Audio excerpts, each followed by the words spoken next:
Parancurium, literal meaning is by mistake, inadvertence, or through lack of care. It is an exception to doctrine of precedent or stare decisis.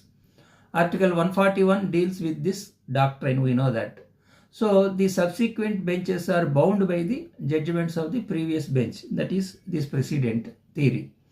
Now, what is parancurium? Suppose a judgment is rendered by ignoring the relevant statutory provision to the material facts or by ignoring the rule which is having force of law, then it is parancurium. It loses its precedent value. It is not binding on the subsequent judgment. The other situation is that suppose a judgment is rendered by ignoring the previous binding judgment. That means judgment rendered by the bench of coordinate strength or higher strength, larger bench.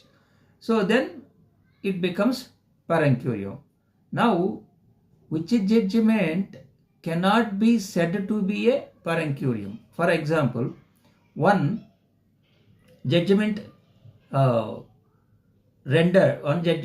binding precedent referred in this judgment, but that binding precedent is not followed.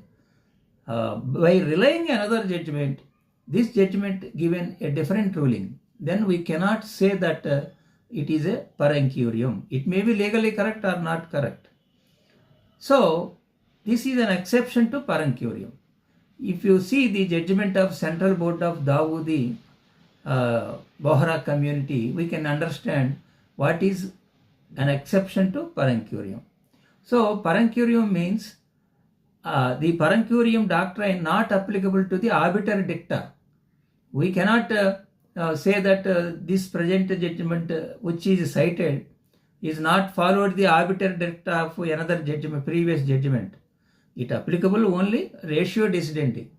So when a judgment is rendered without following the ratio decidendi of the previous judgment, then only it becomes parancurium.